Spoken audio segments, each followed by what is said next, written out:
welcome back to the Man the Post Weekend Review Show. I'm your host Ali, and joining me tonight we just have the magical duo of Simon and Dave. How are we, gentlemen?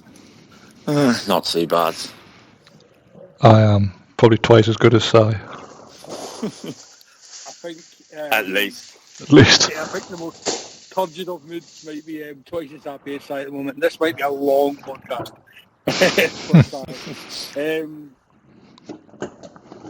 Simon, at least we've got a while before we come to you again, so we can discuss some other ones before. Let's get straight into it. Let's go on to the Friday night game where we had Brentford 2, Brighton 0. Almost a shock result, but a massive win for Brentford. And just I can't remember results, but I just feel they're on a nice little form, up at 9th in the league. So done well, Dave. Yeah, well, they needed a big result after last week when they got turned over at St James's. And they were just, I wouldn't say added to in the first whistle, but they were noticeably more up for it, I think, than they have been in recent weeks. They've been on a little bit of a slump, obviously. I seem to remember getting turned over by Arsenal quite easily, and obviously, I say the game last week, so they needed a result. Brighton are kind of doing what we fear they might have done once Potter left, where they're not quite as good, but very similar. Which, to be fair, is kind of what happened under Potter at the time anyway. They'd start the season well, they'd have a bit of a dip in form, and then they'd come back a bit, and they were never going to finish in the top 6, I don't think. And I don't think it's going to get an awful lot better than what it currently is for them. Same old problems though, really. No goal scorer. If Trossard doesn't perform, then it doesn't seem like they particularly do. And Ivan Toney was the difference. If he'd played for Brighton, it would have been a different score, but he doesn't, so tough. Yeah, I mean, Ivan Toney is the pinnacle of what we've spoke about for about 3 years now about Brighton. Just get a goal. Please, just do it. I mean, our thoughts on the game, but just in general, do you think with the Potter era being over, can you see Brighton maintaining their regular top 10 that they've had for the last 2 years? Or do you think it'll start being a slow decline now? I think they'll be all right. I mean, they've got players where they're very peaks and troughs. If they play well, happy days. If they don't, then there's not an awful lot of sort of bottle and grafter in the team anymore. There's a lot of fancy kind of number 10 types who play everywhere, and it's weird because obviously this manager who's come in is like Potter, but without any sort of defensive initiative. Like, he just likes to attack. And fair play if it comes off, but when you don't really have a striker, I'm not really sure it's going to work out that well. I think they said Welbeck hasn't scored yet this season, which is remarkable, really. If I heard that right, it doesn't sound right, does it? But then again, all of a sudden it does. So obviously, they've got a lot of good technical players, but games like this, where I say Brentford were physical and up for it, and win the penalty from a long throw, that kind of thing, it's not Brighton's strong suit anymore. Had it been the Chris Hughton era, Duffy and Dunk would have been heading those balls away, but that's not really what they do anymore. It's all about playing out from the back and inverted full-backs and wing-backs, and whatever Pascal Gross is, no one's really sure. He's just exceptional for like 4 weeks in a row and then goes missing for the rest of the season, and everyone's very confused by it all. I enjoyed his press conference today though, where he asked about his team news tomorrow, and he said Adam Lallana will start. Like, well, that's good news, isn't it? Like, lovely. Get your money on Brighton to lose their next game. I can't remember who they play. They're playing Notts Forest, I think. Nottingham Forest, sorry, don't lynch us. Get good odds on that. Well, I mean, if they can't beat them, they'll beat no one, but I'm sure they will. So. It's no easy task beating Nottingham Forest. Well, some must make it look easier than others, so. Si, thoughts on the game? It's typical Brighton, really, wasn't it? I mean, looking at the stats, had 73% possession, 21 shots, Brentford 7, but difference is Brentford have got Ivan Toney playing for them. Like Dave said, I think they'll be all right because they do play good football, as we always say, and they'll be good enough that they'll win enough games and pick up enough points to not, I don't think, be in any trouble. But it's I mean, this game, the stats, when you look at it, you think Brighton should have won it, but Brentford, I felt from what I saw, never really looked in too much danger, and once they got the second goal especially, I think it was pretty much done and dusted.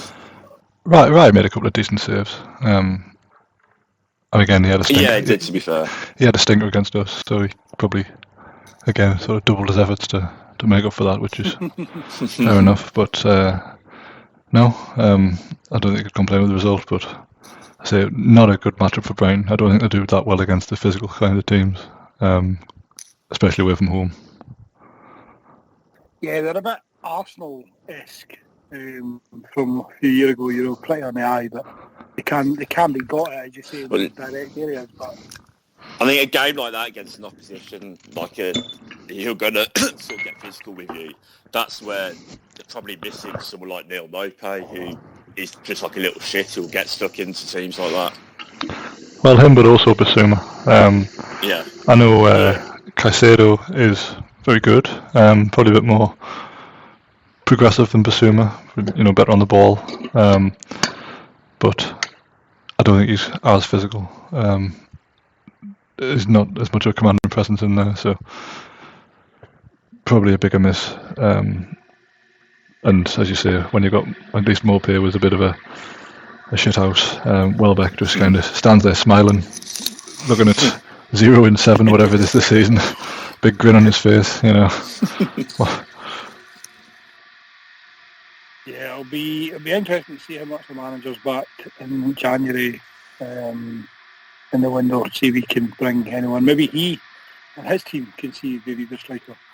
But we shall see. Brentford, just hope to go there. Let's move on to the Saturday games. I'm going to assume neither of you have much to say on the opening game. Leicester City 0, Crystal Palace 0. Any talking points, chaps? Dreadful game of football. Probably the most entertaining thing that sort of came out from that game was Brendan Rodgers talking about the tropical conditions in Leicester and how sweltering it was for the players, which I thought was odd. That's a sign of a man who's under pressure, isn't it? When you're blaming the hot weather in mid-October in the Midlands. Like it's not a holiday home, is it? Like no one's going to be booking their holidays to Leicester this time next year. Yeah, I mean, I was out playing golf on Saturday afternoon and had to have my jacket on. There was a bit of a breeze in the air. Goodness me. It was bizarre because everything here suggests that Leicester would, they obviously beat Forest the other week 4-0, and you thought, well, Maddison's generally quite good at home against lesser teams, and Southgate's there watching him. And he played possibly the worst 90 minutes I've seen him play for a long time. Like, he missed 2 or 3 great chances. I don't just mean missed, like, there's one where it spooned so far off his foot, I was like, how on earth he managed to miss by that distance? But he did.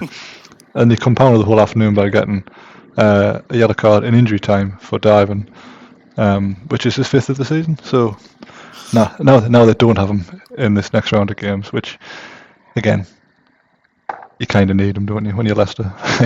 You haven't got many James Maddisons up your sleeve. So I think, to be honest, that kind of sums up why he hasn't been picked by Southgate, because every time he's had the chance in the squad, he does something stupid. I'm sure he's been.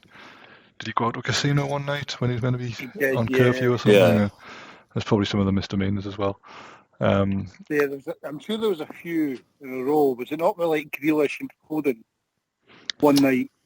It was during the COVID time as well, was it not? Was it not at a party? Oh, was that them, was it? I can't remember. It didn't sound like Grealish to me. No, it must have been another floppy head man. It's it's one of those where like you've got to, if you're going to do that, you've got to be reliable on the pitch. And all right, Maddison's very good when the going's good, and he single-handedly battered Nottingham Forest, Christ, and and unfortunately, say they needed him badly this Saturday, and he was poor. And obviously now they don't have him against Leeds, I think it is midweek, which is a huge game because, as we come on to, Leeds are dropping like a stone as well. And I've kind of assumed Leicester would get out of this at some point, but as the weeks go by, it's looking less and less likely. Like I mean, it screams garden leave. I hope he's got a good assistant because he's going to be in charge sooner or later because they're kind of going like this. Yeah, that 100%. I mean, I've been calling for it to be sacked for about a year and a half, so I told you so. You want him sacked when he was lifting the FA Cup? Like, it's not good enough. Should be the Premier League. He's a fraud, a charlatan. Well, yes, and I stand by that all. Yeah, Simon, anything to add on to this? No, I mean, it was just an awful game of football, and yeah, move on. Yeah. Right, up next we had Fulham 2, Bournemouth 2. So I think you're doing it again, Dave. He's a boy. He's the man. He's the man. He's making a late run for the England squad. No, I mean, I know he's been a figure of fun, but I do feel like he's grown up a bit over the last year or so. And he's obviously far from being the Premier League's greatest striker, but I think he's making the most of the assets he does have. And obviously, at Bournemouth, you're not going to get hundreds of chances every week. So I think fair play to him for sticking by because he's had some dreadful runs in front of goal. Like, was it something like 1 goal in 30, maybe, if we're being kind? Yeah. So he's still relatively young. I don't think he's going to add to his one England cap anytime soon, but at the minute, he's part of a Bournemouth team that is not just like beating expectations, they're absolutely thrashing our expectations. I mean, what are they now? 7th, 8th, did we say? The 10th now. 10th, pathetic. Got them relegated. Unbeaten in the last 6. Yeah, I mean, level points with Liverpool, who just beat the champion. Well, I wonder how long it would take for that came up, but yeah, I mean, Gary O'Neill is a genius for getting this squad to be anywhere other than 20th for me. Like, it is the worst squad in the division on paper. And I don't think he's lost a game yet, has he, as manager? No, he hasn't. No? Well, good for Gary O'Neill. I just didn't see it coming. Like, when the sacked Scott Parker, I assumed that they'd have Sean Dyche in the hot seat by now, and I know obviously this takeover is probably stopping that, but it's got the point now where would you appoint anyone else? Like, it's working, kind of. If it ain't broke, don't fix it. Well, and that's it. I mean, I know we've seen loads of examples over the years of a caretaker manager getting the job full time and being absolutely terrible. But for the time being, like, you'd be daft not to give him the job unless a really high caliber manager is available. Now, I think we have different opinions on whether Sean Dyche is high caliber or not, but I don't think he's what the Bournemouth need right now. Don't all jump in to defend him at once. I think you're right. I'm still in shock that you are. Yeah. Well, I mean, you look at the sort of squad of players there. They're not players that you think would suit like Dyche's sort of style of management. Yeah, so, exactly. Yeah, I see the point with that. I mean, I don't know this takeover. Have they got much money behind them? Like, would they be able to do something in January? Because I think that would be a big thing for any potential managers coming in. Like, as you say, it's still on paper, it's not a great squad, but O'Neill's getting the best out of them at the moment. If you're a new manager looking to come in, you'd want some assurances that you can do some work in January. That's it. I mean, you never really know what the motivation is for buying a club like Bournemouth, without being disrespectful, like from this Las Vegas money man's point of view, you're buying a club with a tiny ground. Again, no disrespect, but it is relatively small. And therefore, to really maximise any revenue, you're going to have to build a new ground, which is going to cost a fortune. You've got a playing squad that's surviving at the moment, but fundamentally will need quite a bit of investment to be any good. So we must either have deep pockets or just be in it to milk it for the Premier League millions, which aren't going to be around forever unless you do some of the above things. So I don't really understand the whole motivation behind it, but I'm sure they have a plan. Yeah, I was just thinking about the takeover stuff and buying. I never even thought of it. Like, what's your motivation to buy a club like Bournemouth? And it's sad but true. It's kind of strange. I was just looking at the Bournemouth lineup, and after talking about Solanke there and seeing Smith played left back, I got so excited, hoping it was the Smith they signed from Liverpool. Oh no! Oh no! He's in the MLS now. Don't worry about him. Yes, I just had to have a look. I was like, that's turning out pretty well. Eddie Howe's just been a genius. It's just taken like 6 years to come to fruition. Well, I thought he was getting there. Well, he probably said Adam Smith as well, if it's any consolation. Yeah, I'm not giving him that. I was looking for the ones. If you got Ibe, Solanke and Smith all at one time for like 120 million. Where is Jordan Ibe now? I seen something on Twitter not long ago. He was struggling like with mental health not long ago, I believe. Well, he's dropped right down. Well, he's dropped right down and across to the Turkish Super League. That's it. Yeah, I knew he'd gone silly. So yeah, I remember. Oh, sorry. Sterling left us.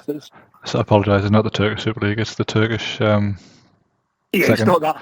It's the Turkish second, the second tier of Turkish football. Adanaspor. When Sterling left for Man City, there was Liverpool fans telling us not to worry because I was better. So I do love football fans deluding this when players leave them and upset them. One more point to add on to this, though. Mitrovic with another goal might have been a penalty, but the goals are carrying up for him.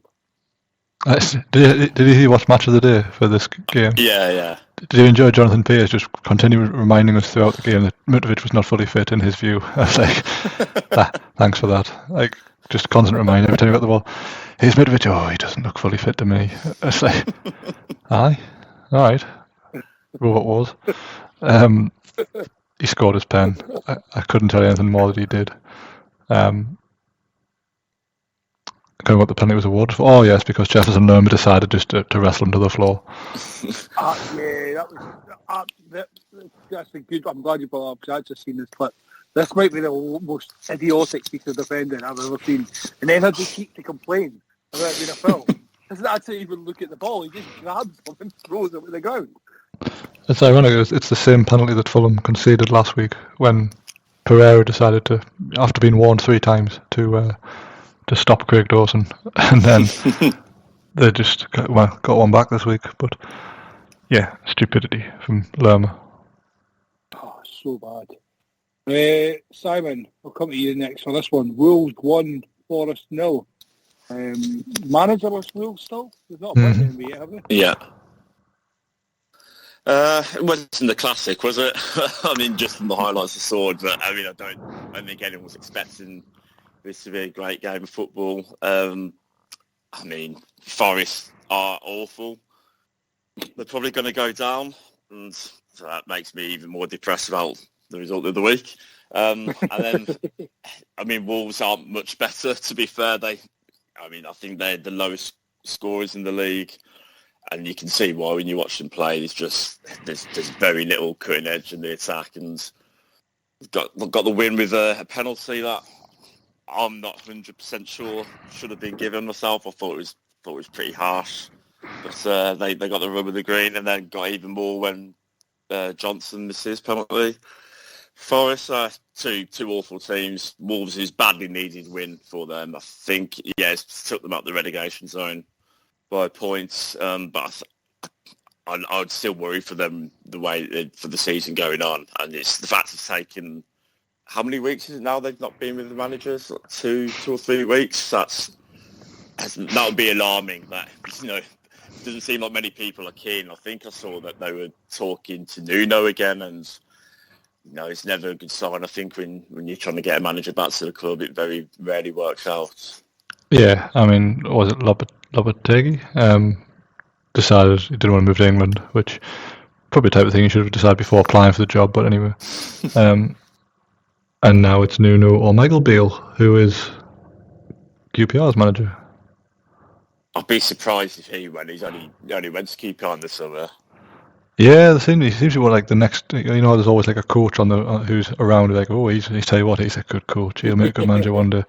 He's the current incumbent of that title. I mean, obviously, he's done alright with QPR so far, but I'd be very surprised if Premier League club took a punt on him in that position. That's asking for trouble. But I mean, I don't think going back for Espirito Santo or Nuno, whatever you want to call him, is the way forward either. Like, because he was pretty much like, he did really well, and he was pretty much booed out of there by the time he left. Like, they were sick of him because they were drab. They didn't score enough goals, and they've scored 4 goals this season in 10 games. So what I hope is that the entire squad sing "Better the Devil You Know" by Kylie Minogue or Steps, either way, and welcome him back with a song and dance chorus. Is that too much to ask? I mean, I just they need it translated though, wouldn't they, into Portuguese? Well, it might be better. It might be better in Portuguese. We don't know. Yeah, I mean, let's not dwell on that. Yeah, I mean, obviously, I'm assuming we're all fairly confident that Forest are probably going to end up going down. They probably will, but they've got so many players who you look at them and go, they could be good, but like, they also don't have any idea what their best 11 is, and we're 10 games into the season. And that's the problem when you have your transfer philosophy based on Noah's Ark, which is buying 2 for every position and just hoping that it works out. And I imagine Steve Cooper goes to bed at night and just tosses and turns over whether to play Nico Williams or Serge Aurier, and that's only right back. Like, he's got a real Sophie's choice in every position on the field, basically. I think. Do you know what's going to be massive for Forest? They need to try and not be too far adrift come the World Cup, because if they can get their players that are in the World Cup at home and working stuff together and kind of coming up with a plan, they could hit the ground running when no one's expecting it. You know what they should do during the World Cup? For those who don't go to the World Cup, they should bring back Big Brother, but just for Nottingham Forest, and force the entire playing staff to live together under surveillance, I suppose, and hope they get to know each other. And that's probably the only way to do it. I'd watch it. I'm not even going to lie. Oh, the Red Button Crew would be off the chart. It'd be, oh, what's going on? Check Kayate is making a flan. He's flan. Oh dear. We shouldn't record this late at night. It's no good for anybody. I don't even know where to go with it. I don't know. I think we'll move quickly off Forest before this goes in a complete disarray. Last thing on Saturday, Ivory is actually normally I'd come to Carl, but he's abandoned us. We have Spurs 2, Carl's Everton 0. Harry Kane with a penalty and Højbjerg with the decisive goal. Spurs well deserving for the lead. Yeah, I'd say so. I thought they were pretty comfortable all the way through this game. 21 shots to 4 from Everton. I think the only probably positive from Everton's point of view is in this fixture last season, they got absolutely annihilated, whereas this time 2-0 is fairly respectable. But yeah, I mean, it's comfortable for Tottenham. I think the biggest talking point from this is the penalty and our thoughts on that. I don't think it was a penalty. I think Kane's played for it completely, and I'm not even sure how much contact there was, really. Certainly, he obviously instigated a lot of it, as he always does, but... Shocked. I know, but like, all the punters are like, it's unquestionably a penalty. I'm like, well, I'm not sure it's unquestionable. I wasn't surprised it was given because of who it was and the fact that fundamentally Pickford doesn't play the ball, but I think Kane is already on his way over and then make sure he collides with Pickford rather than the way around. Yeah, I think it's probably just about a penalty, but it's one of those, if it gets given against you, you're absolutely furious about, but Pickford shouldn't have given him the opportunity of spinning the ball in the first place. Yeah, that's it. I mean, I've got little sympathy for him, but also hope he has a stinker on Wednesday, so unlucky Jordan. It was a weird game because like the first half, Everton were terrified to cross halfway, but the two times they did, they had like one-on-ones which they blazed miles over the bar, but like they had the sort of the clearer chances despite rarely having the ball. And then I think Spurs were much better in the second half and obviously deserved their win in the end. But I think it was Onana had the clearest chance, just totally free one-on-one and made a mess of it. Gray didn't do that much better with his. So what might have been for Everton, they would have hung on that 1-0 for 20 minutes or so and then lost anyway. But Frank Lampard, is he just like the big Sam regen? Because that's basically all he does, right? He's got his big defenders. He likes big defenders, right? So they defend, and then he's got his big striker who's now back from injury. So that's a target to hit, and then he's got a big hold midfield player. But Lampard's seen this in him and says, you know what? Never mind this protecting the back four arc. You get up front. You look after the knockdowns. And we'll use your physicality up there instead. And it's basically just the big Sam way. Is it not just the Everton way? Well, maybe it is. David Moyes incorporated it. I suppose. To play football, it's like they got him out the door quite quickly. I mean, we said before, like he's obviously making the most of what he's got, but it's just not very easy on the eye, is it? But then I suppose, from his point of view, when he first went in there, he tried to play reckless football he's always tried to play, and it was not working. So, yeah, it's a case of, I think, just making do with what you've got. Yeah, well, they are doing better than I thought they would be. And that's saying something. They're 14th, but... Just to ask, 14, 10 points. I mean, they're generally quite hard to break down, which, again, wasn't an issue. As you said earlier, they shipped 5 in this game last season, so small steps in the right direction, I guess. If they can beat the teams around them, they'll be all right. I mean, Tottenham's not going to make or break their season, I wouldn't have thought. Yeah, third in the league for Spurs, 23 points from 10 games as well. It seems really mad that Tottenham are on the same point as Man City. Yeah. Conte. It's not pretty, but it's effective. That's just his wig. Right,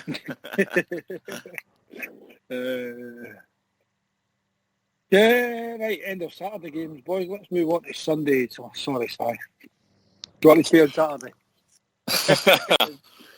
Aston Villa 0, Chelsea 2. Just, do you know what? Just take it away. Just really, really annoying again.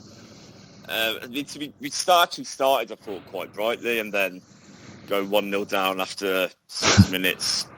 I mean, I don't really want to dwell on it. I know your thoughts on things, you know my thoughts on things. It was bad. It's like, can't dress it up any other way. Like he got it wrong, and we were punished for it. But we reacted quite well from it. Well, I say, for the sort of next 10-15 minutes after that, I didn't think we were great. And then probably around the 25th minute, half an hour mark, we sort of got into a bit more. Bailey hit the bar, and then Kepa decided this was the day that he was actually going to turn his booth on, and pulled off a couple of unbelievable saves. The one from Jacob Ramsey I thought was outstanding, and the Danny Ings one as well was just a great reaction save. And you sort of you're going into half time thinking, well, okay, yeah, we've done all right for 15, 20 minutes, but I never thought that we were going to keep that up. And then at half time, Potter sort of realised that Cucurella was getting absolutely destroyed and it wasn't really working, made 2 subs, and it just negated any other threats that we were going to have in the game. And then obviously the second goal is a mistake from Martinez. I don't really, I never understand why keepers set up a wall and then take that step to go over the wall.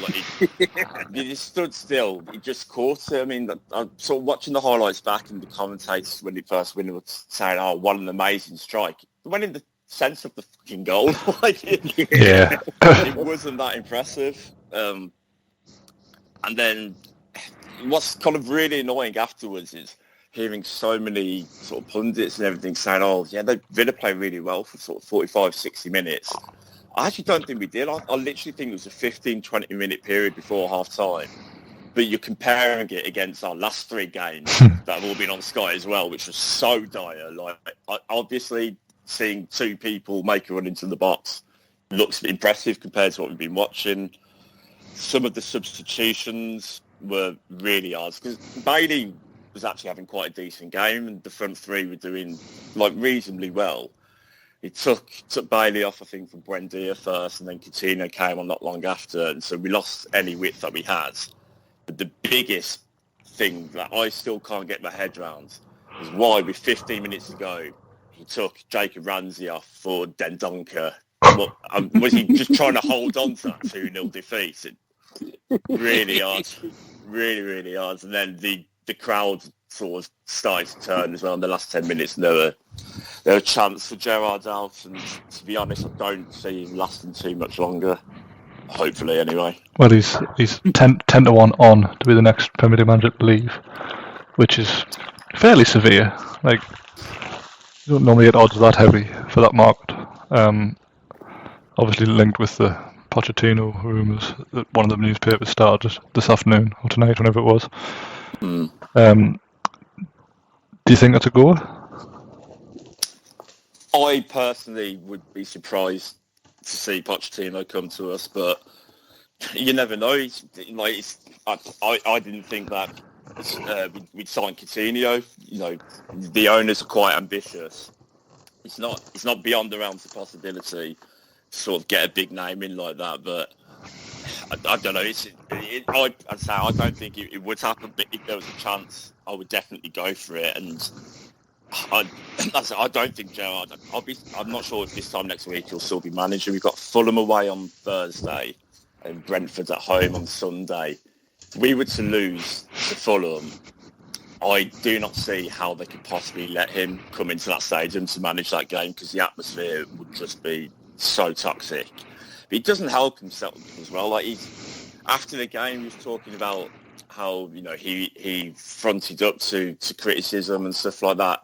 Well, his cowardly little scuttle down the tunnel as soon as the final whistle, that's not fronting up to me. And yeah, I think the away fans turned a bit last week against Forest, and then it wasn't the whole grounds, but there was a very audible chance of, you know, we want Gerrard out in the last 10 minutes. And I think when you lose the home fans as well, it's difficult to see a way back. Yeah, there's a lot of rumours on Twitter at the moment of that the decision's been made and he's gone. I can't see anything from Carroll, just a lot of, just from the usual Liverpool nonsense sources saying it. But I mean, we'll see. On the game, from the clips that I've seen, I thought, I mean, it was an okay save for Kepa. I expected more from Ramsey, just because of how well he can strike the ball. The save from Danny Ings is ridiculous. And the other note I had was Liam Bailey header from like 6 inches and puts over the bar. Yeah, that was annoying. And at the time, I was trying to give him the benefit of the doubt, like watching it in the ground, going, "Oh, maybe the ball was just a bit too high," but no, he should have buried that. But also, there was a chance in the first half as well when McGinn took the ball off someone on the byline, and he's got Danny Ings free in the 6-yard box. And he goes for goal. It's just decision making time and time again is really costing us. I mean, that game yesterday, there's sort of enough chances there that we could have got something from it. Mm-hmm. And again, that's being used as, by some of the pundits say, "Oh, if we play like that against Fulham, that they'll get a result." Thing is, we won't though. We played well. It's easy to raise a game against a better opposition, you're sort of naturally more motivated for it. We did well against Man City and got a result, but then we were dreadful against Southampton but somehow won. But the Leeds and Forest games were appalling, and so it's as I say, it's easy to get yourself up for the big games. But the fact is, we've won 4 out of our last 21 games in the Premier League, and 2 of them were against teams that are now in the Championship. So, not great. It's not great. It's just we were saying off here, obviously the lack of tactical nous on Gerrard. The substitutions are damning. You say the donker for Ramsey when you're 2-0 down, protecting a 2-0 It's just, I just feel, things are going to need to change, because the way you're going, whilst we keep saying the players are there, they're just not performing. They're near the level that they need to be. Ultimately, regardless of 15-minute, 20-minute spells that you're saying, you're playing well, and the fact that too many silly mistakes put you 1-0 down. Because you have a few years lose an early goal almost every game, but nothing ever changes either. There's never a reaction to the goals either. I mean, it would help not to concede them, but it'd be a good place to start, I suppose. Yeah. If it's any consolation at all, Norwich fans absolutely despise Dean Smith, so it's not that you could have been any better if you kept him. At least he was a likeable guy. Man there at the moment isn't. Ali loves him. You know what? For years, the last couple of years, I've been thinking, what is Ali's problem with Gerrard? He was great. Do you know what? I think you might be onto something. Well, next year you'll be in the same opinion as Mings as me as well. I'm telling you. The only good bit of news that's come out of it in the last few days is Douglas Luiz signing a new deal. So thank God for Alicia Lehman. It's. I thought you were going to say that's just because you keep Alicia Lehman. Dougie Staines not that great news.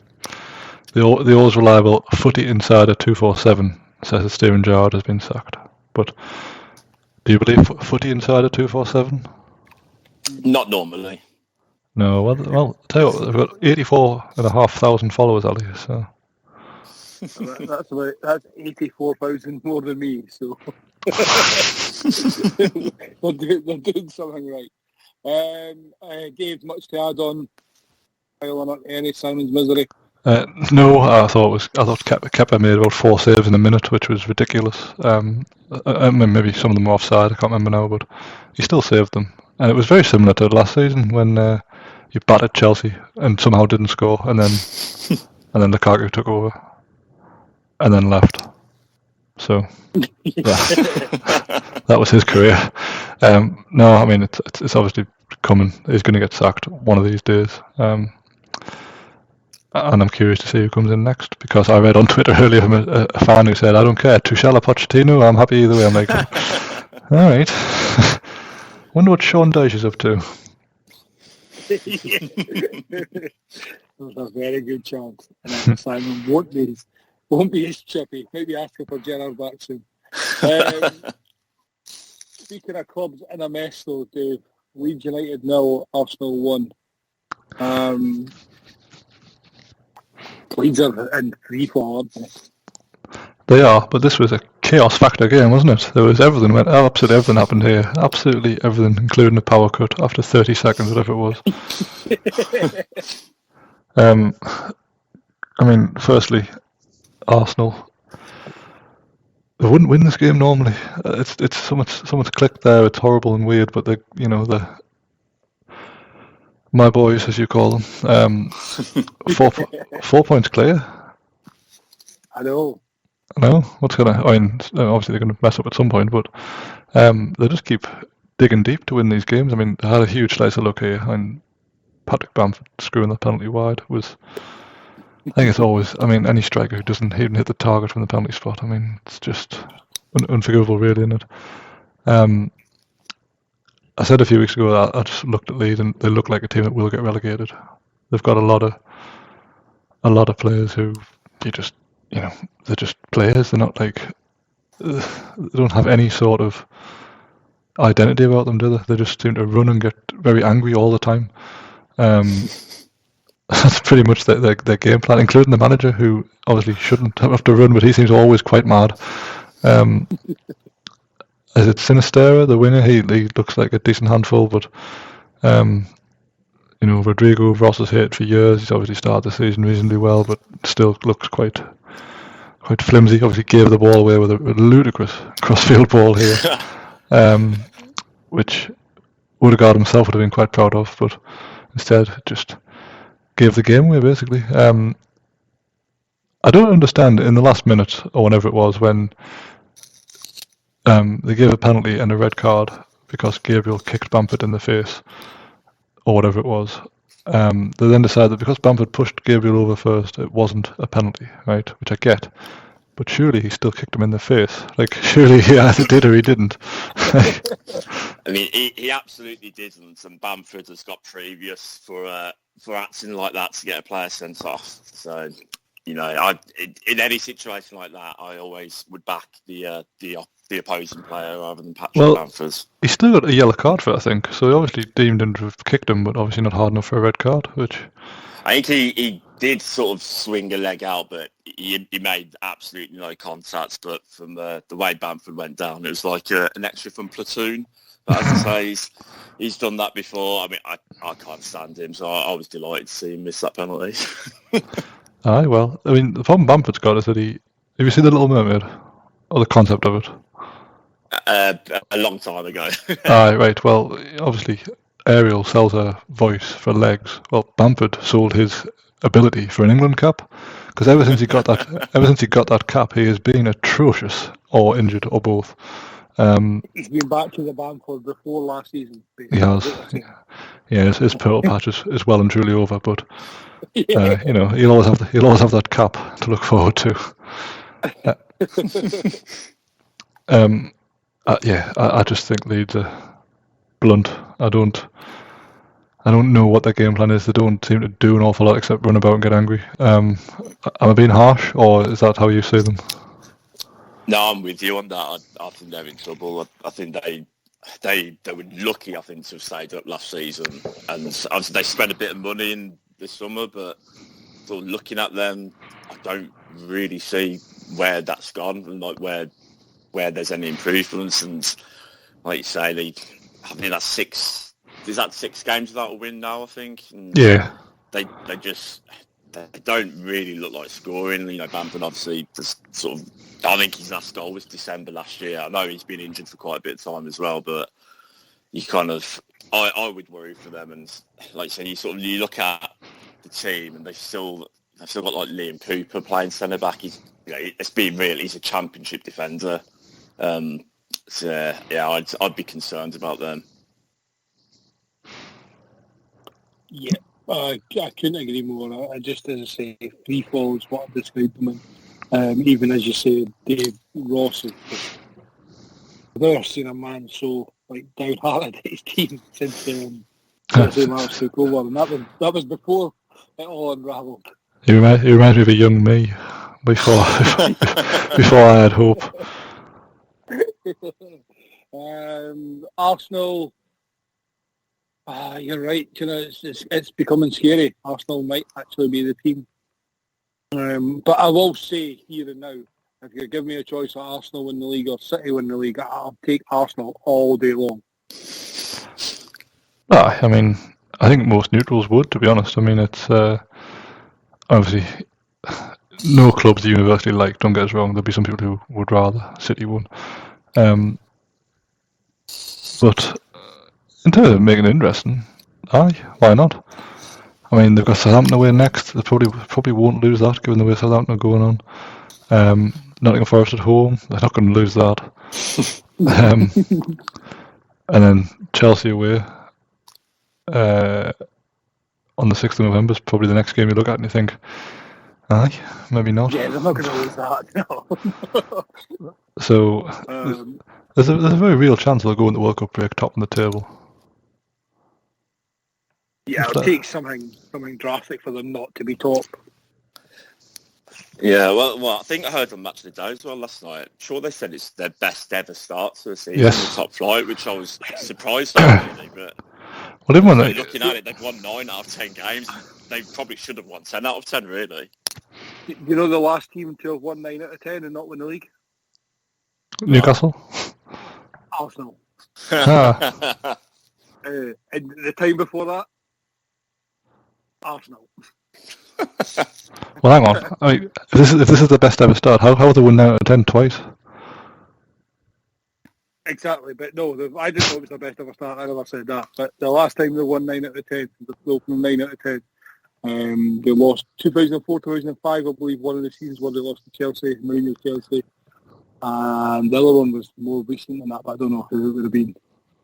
The one we got here. But yeah, I've seen that on a little clip. Well, what do you think then? Are they serious contenders or are they going to fall away inevitably? I would still have concerns just in terms of the squad depth. You know, they don't have the depth that Man City have to cope with injuries and suspensions, but they may well just, you know, you may get lucky breaks and not have to deal with that.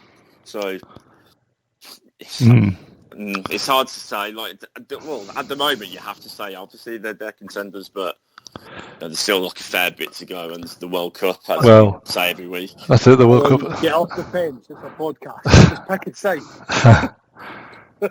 I mean, go on, sorry. I was just going. If you're asking me now, I still think City win the league fairly comfortably. I tend to agree, but honestly, like, the longer this goes on, like, you just think, well, it's one of those where obviously City are going to steamroll the majority of opposition.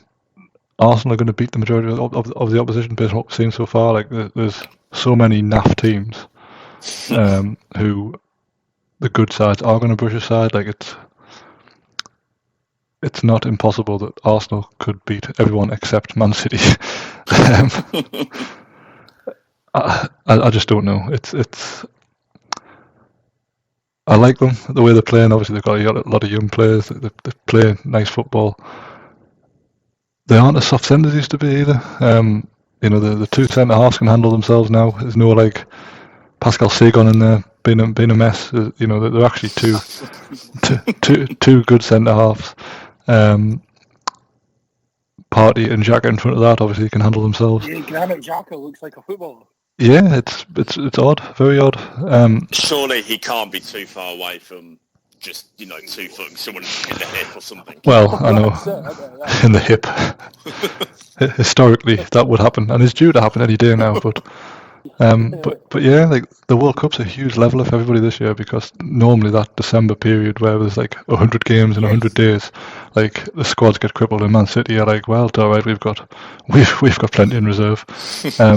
There's none of that this time. Yeah, that's going to be the massive one. January is going to be huge this year to see how teams cope. And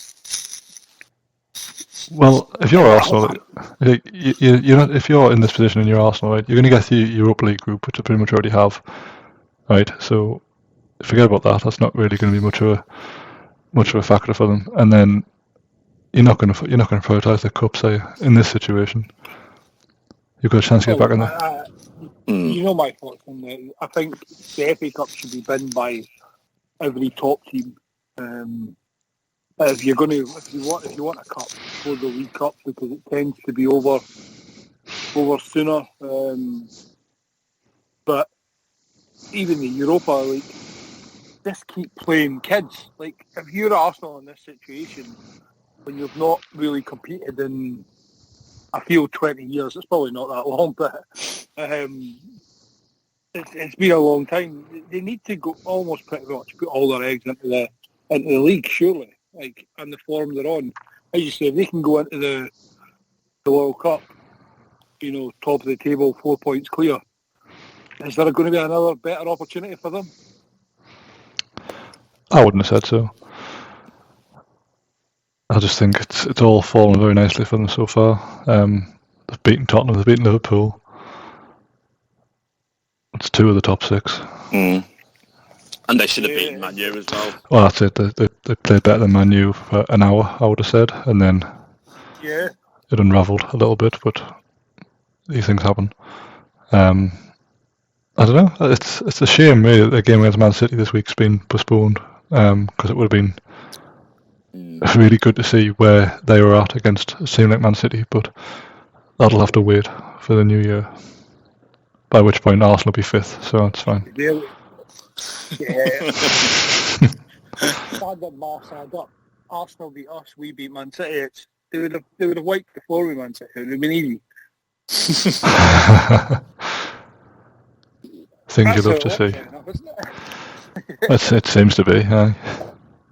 Yeah.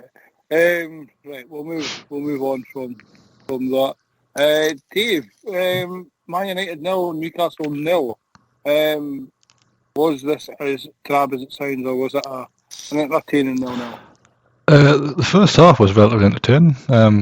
We certainly played much better in the first half. Had a multitude of chances, mostly from set pieces, but Joe Linton managing at the post and the bar is something he couldn't do again if he tried, but it's just a shame, really. It felt to him. Like, he needs to stick in between the 2 boxes. I think he should just be banned from. Well, that's it. I mean, you look at that. Box. You look at that passage of play where he dribbled from like the halfway line, took on 3 or 4 of them, got fouled for the free kick, which Trippier plugs into the wall and then puts the cross in, which he heads against the bar, and then with the goalkeeper lying on the floor, he heads the rebound off the post. It's just a ridiculous turn of events.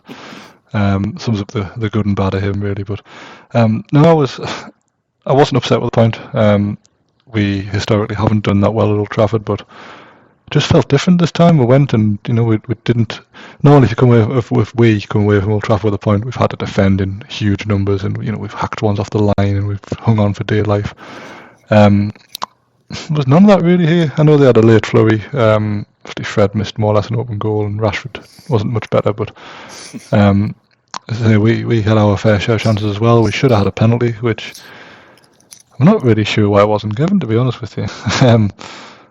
Obviously, the ref on the field didn't give it, and then how the VAR's decided it's not a penalty, I'm really not certain. And even Danny Murphy, who is notoriously blind when it comes to Newcastle, to call it the worst decision of the weekend. So, read into that what you will. We haven't had the rub of the green with decisions most of the season, which shouldn't really happen in a world of VAR, but that's where we're at. We've still only lost once. We've been to Anfield, where we obviously lost in the 900th minute of 5 added on. We've been to Old Trafford, got a good point now. And we've played Man City, so we've not had the easiest of 10 games, but I'm very happy to be sitting 6th. It's a bit weird when you think we've only won 3 games, but we've only lost once, so hard to beat.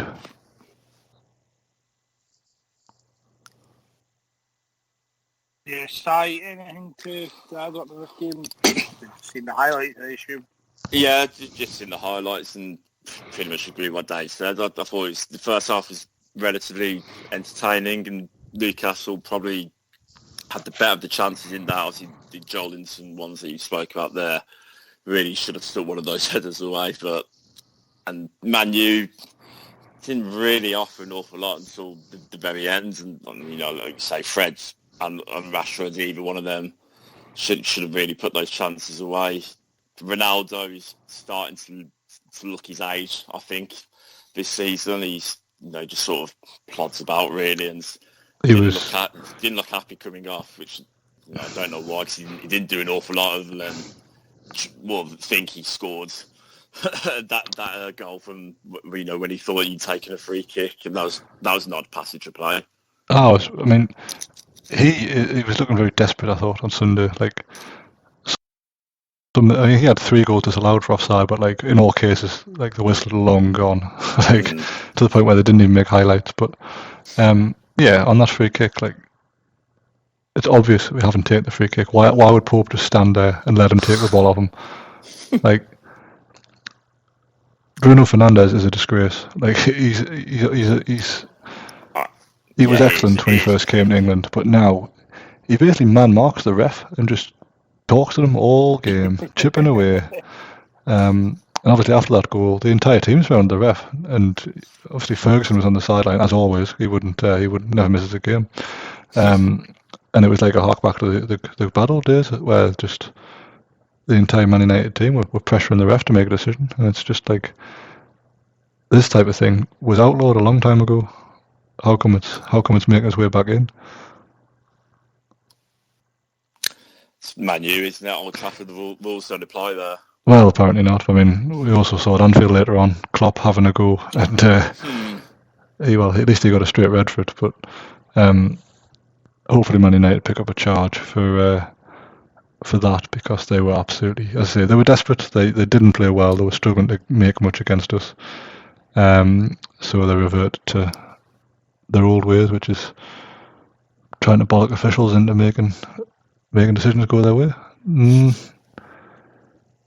It's a shame, but it's also not a surprise.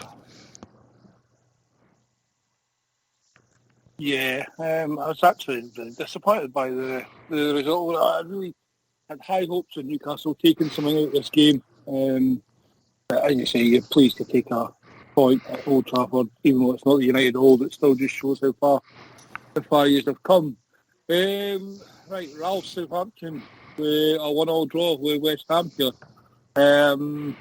Si, much to report in here. Declan Rice getting a goal about the... Yeah, I'll be honest, I've literally just seen the goals from this game. After coming back from the Villa game last night, watching Match of the Day, I wasn't really in the mood to watch an awful lot of stuff, and when this game came on, I thought, I'll watch the goals and then I'm turning it off and I'm going to bed. It's a lovely goal from Declan Rice, to be fair, but that's all I can offer on this. I imagine the 1-1 was as thrilling as it sounds. Dave, much more from yourself? Well, in my notes I wrote down, Skamaka looks good.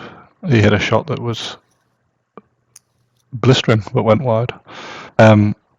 West Ham had 25 shots on goal, 4 of which were on target, so maybe it wasn't that good.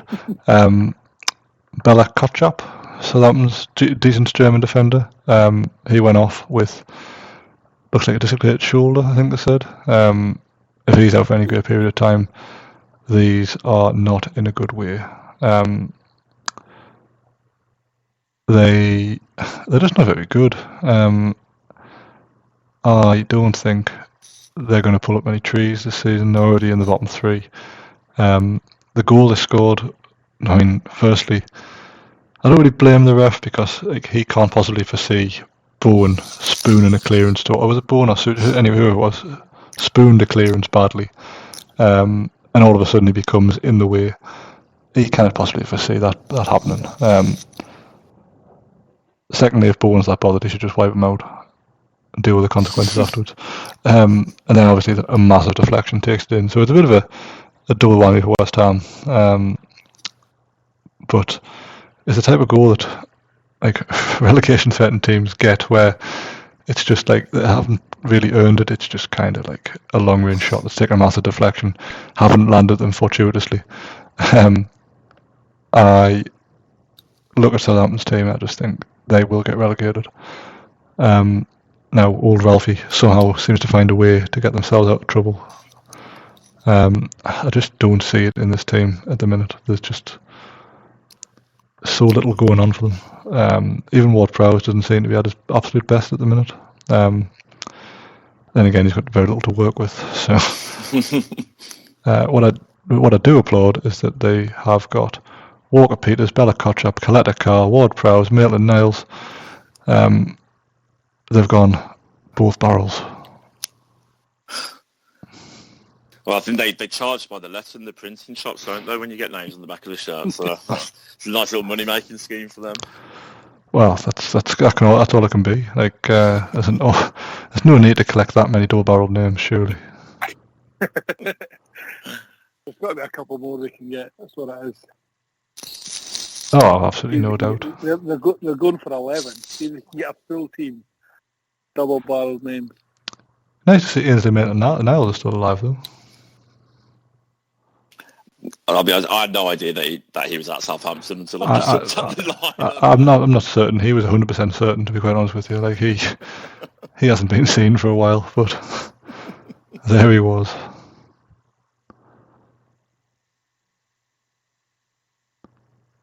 Right, not much more to add on that. It'll just be the one last uneventful game. We have 0 talking points then, boys. Liverpool 1, City 0. I mean, where do you want to go with this? The awful officiating throughout the game. The disallowed goal, the goal, the sending off the clock. Where are we starting here? I don't think the officiating was that bad during the game. I mean, it was terrible. Well, he just gave nothing, like for anybody. Oh yeah, I wasn't saying one side or the other. I mean, I don't know. I mean, would you rather see a lot of stop and start, or would you like to see it go a bit like it did? Because I know it's neutral what I'm favouring. Yes, and I appreciate it came back to bite him in the arse because he then didn't give a foul, which obviously he then had to take back. But it's, that's kind of what VAR is there for. Yeah, I'm very happy for referees to ref games like that. If you're going to get an entertaining game like that, so from a neutral point of view, it's brilliant to watch. I think he took them a little bit with some of the decisions he didn't give. Like obviously the Salah one fundamentally ended up with Klopp getting sent off because it was so ridiculous. But as I say, it was fairly consistent throughout, where he just gave nothing for either team. I think it was the right decision to disallow the goal, possibly on both counts. If he hadn't given the foul against Fabinho, I'm fairly certain Haaland sort of batted it out of Alisson's hands once he had it. Think it was fair, Si, or would you? I think the foul on Fabinho, you can't really argue against that. He's pulled him down by the shirt, so I think that was right. Had they let that go, though, I would have then allowed it because I didn't think there was anything. I thought he was entitled to go for the challenge of Alisson. I don't think he has control of the ball, but the rules don't say that necessarily has to. You just have to have a hand on it, don't you? Yeah, well, we saw this with Kasper Schmeichel last season, didn't we, where he had his hand on the ball, and I'm still not certain. I mean, I know we went through this at the time, but yeah, I mean, it's one of those rules with for years I was always like, well, one hand on the ball isn't having the ball. But it turns out that it is. So we were wrong all along. Yeah, I mean, I suppose with this one, it's kind of irrelevant because it was a clear foul on Fabinho. But yeah, I mean, you can't. Other than that, though, I don't really remember. Because I only saw like the last half an hour and then sort of watched the highlights. I don't really remember City having an awful lot of really proper clear-cut chances, unless there's something I've completely forgotten about. Not really. There was a few Haaland headers. There was Haaland got a good save at Alisson. Oh yes, on the turn, that one they hit it. Oh yeah, like sort of back across himself. Yeah. Yeah. That's really the only. There was one in the first half where he tried to lob him. Alisson saved it quite easily, but some of these, I think that the flag goes up late and you think, well, does he still count that as a good chance or not? I can't remember if that was one of them or not, but I thought City ran out of ideas very quickly. And I also think that once again in a big game, Guardiola outthought himself. Yep. And just what was this like? We'll play 3 centre backs and we'll play Cancelo like in the corner flag on the opposite side, like really, really, really high up. That'll be fine. And then we'll play Foden just on the left generally, and then everyone else in the middle. Got it? Right, good. And I was like, why would you mess around with a formation that has been as free flowing and as successful as it has been? I just don't get it. Why does he do this to himself? It doesn't make any sense. I mean, especially with Liverpool having been in the form that they've been in going into the game. You know, you just think you normally play 4-3-3 every week and you batter pretty much everyone. So why not stick with that? It's, very, very odd decision. Do you know what I really think is hampering Pep more than his own brain is not having Kyle Walker. Not being able to go just gung-ho because they know they've got Kyle Walker's pace. Because Mo Salah doesn't get both those chances as easy if Kyle Walker's at the back. But he turns Ake with ridiculous ease in the first one. That he obviously, that Ederson saves. But there was no corner, and then what he does to Cancelo again, and just no one in that back line is catching. Whereas when Walker's playing, they can really play with that. I'm not saying reckless abandon, but like Liverpool had done for the last couple of years when they've got Van Dijk, just knowing that pace is there. I mean, different kind of pace, obviously, but Walker's track back pace is literally the only reason he's a footballer. I stand by that. He's a very average footballer with incredible athleticism. And that has saved City. And I've said it, I think he's been their best player. Or not best player, sorry, I take that. Obviously, he's definitely not their best player. He's been their most important player for the last couple of seasons.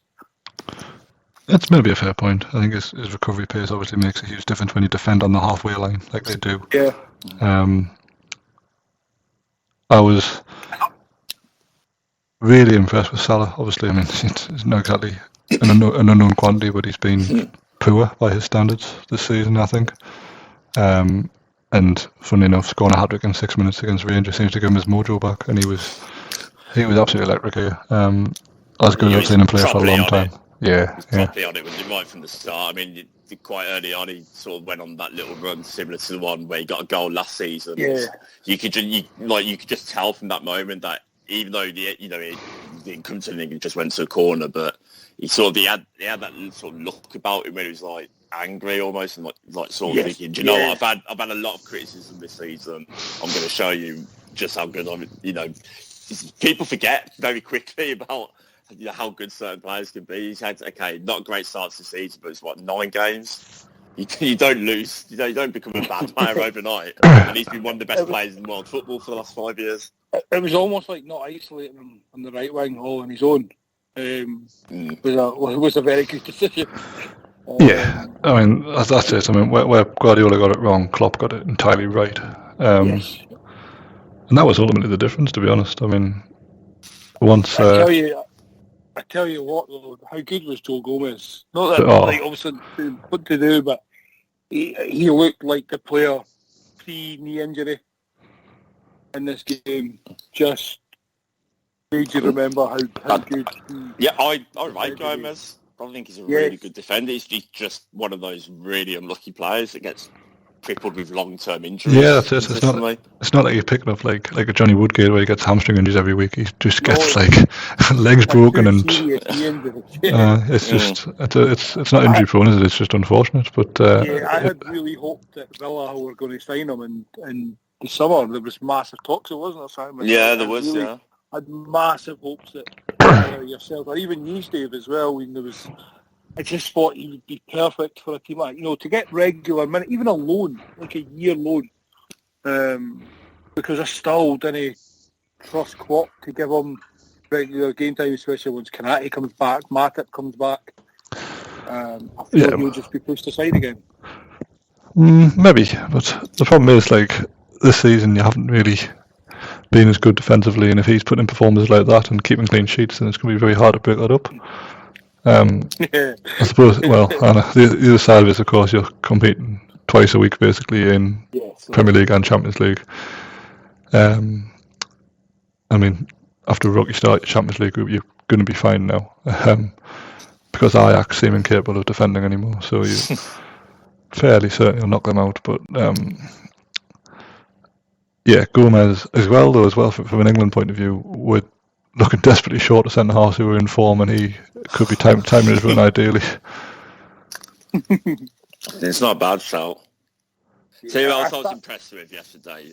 Harvey Elliott. I thought he had a really good game. Yeah, the only thing that annoys me about him is that he just takes one touch too many at the minute. Like when he gets that space to have a shot or put across, and he just seems to be a little bit hesitant sometimes. There's a few opportunities where he just didn't quite do it quick enough. But his overall play is excellent for someone who's, what was he, 19, 20? 19, yeah, 19, and missed almost a season really as well. Yeah.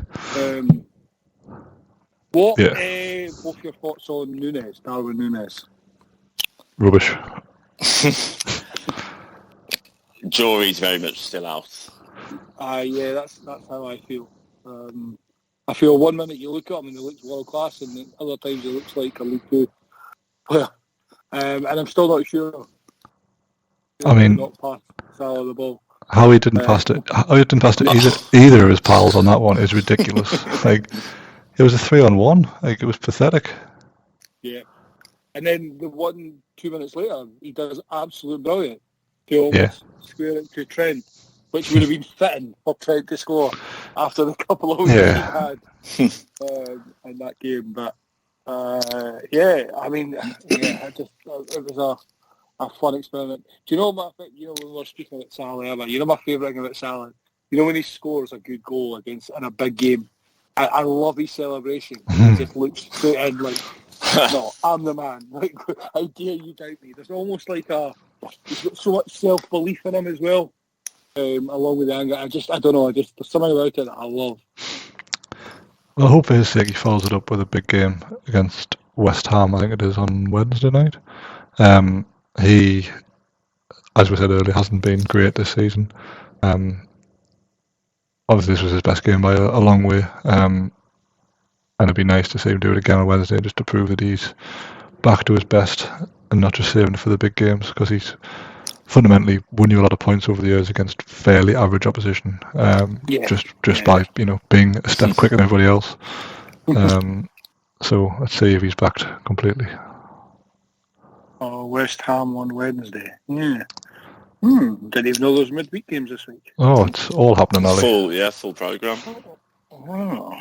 So one thing, an interesting thing I saw over the weekend as well as on Man City, the 3 games that they've dropped points in this season, Jack Grealish hasn't played a single minute in any of those games. Read into that what you will. Well, I also seen a stat, whether I'm true or not, that I shared with you, is that Alisson has more assists in the Premier League than Jack Grealish. So again, read into that what you will. I was amazed he didn't bring Grealish on to run at Milner. Yeah, very strange. Because the Foden one didn't work. Like, I know he's got the disallowed goal, but Milner had a very comfortable game. Well, it's just standard Pep, where he bitched and moaned wanting 5 subs for so long, but fundamentally what he means is he wants 5 subs when he's winning so he can rotate the squad. When he's getting beat, he never uses them all. Yeah. Going back slightly to your game, Simon. It's okay, I'm not going to talk about the game. Another Villa podcast. I just wanted to bring up to you because I've never actually noticed it. But do you think Gerrard understands how the 5 substitutions work? No, and we were saying this in the ground. Like, he did it against Forest as well. Yes, he brought Ings on, and then a minute later brought Archer on, and then he did the same thing yesterday. And I was thinking, like, you can bring 2 people on at the same time and save a sub, you idiot. I don't think he knows it. As soon as I heard it, and I thought back to the it wasn't. I didn't know it was Forest, but I thought back to the game the other week when they were talking about it as well. I'm like, Do you genuinely believe he does that actually? No, yeah, I've noticed it as well, and I've questioned, like, does he understand it? Because he was one of the managers that was all for it. He was voting for it, so... Oh, excellent. Well, that brings us to the end of the games. Any points to bring up for the fixtures that we've had, or even anything for the ones coming up, anything to look out for? Probably an awful lot of rotation. I don't think 3 games in a week's great for a lot of teams at the minute, but it is what it is. Our highlight fixtures are probably Man United Tottenham. That's Wednesday night. You're at Fulham on Thursday. Just excited about that. No, can't wait. I mean, all I'm going to say is I'll put Mitrovic into my fantasy team to play. Probably a good idea. We were at home to Everton. Lampard. Is this the first Classical with you and Carol since he joined the team? It probably is. I'll be there in attendance for the first time this season, I think. So that's exciting for me. Under the lights. Under the lights. Yeah. Brentford Chelsea. Always I say always, sometimes a tussle. I don't know. Leicester Leeds 0-0 then on Thursday. I mean, I'm going to bet on a red card to be shown in that game because they've got their fair share of idiots on both teams. Like it's only a matter of time, surely, before someone gets sent off. I don't think it'll be a classic game anyway. No, but Thursday 8:15.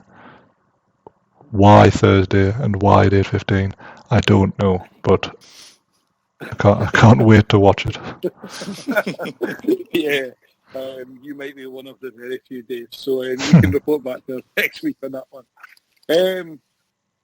Right, enough of the game talk. Let's go to the nonsense that is the team of the Premier League era. We voted winners for the last 2 weeks, and the winners at left wing is Thierry Henry, which is fine. I'm okay with that. And right wing, somehow, Andre Kanchelskis makes it into this team. I'm not sure there's a point continuing, but since there is only one position each left, let's go with the number 9, with the striker. I will give you Carol's first, and he has chosen Wayne Rooney. I mean, Dave will come to you next because I'm guessing you're going to be the most obvious for anyone listening. Yes, I'm voting for the Premier League's all-time leading goal scorer, Alan Shearer. I look forward to him receiving 1% of the vote. Yeah, I mean, there's no point arguing against that. I mean, for me, it's only him or one other who should possibly even be in contention for this. Simon, who's your vote? Well, there's no really point in doing it because it's surely got to be Shearer.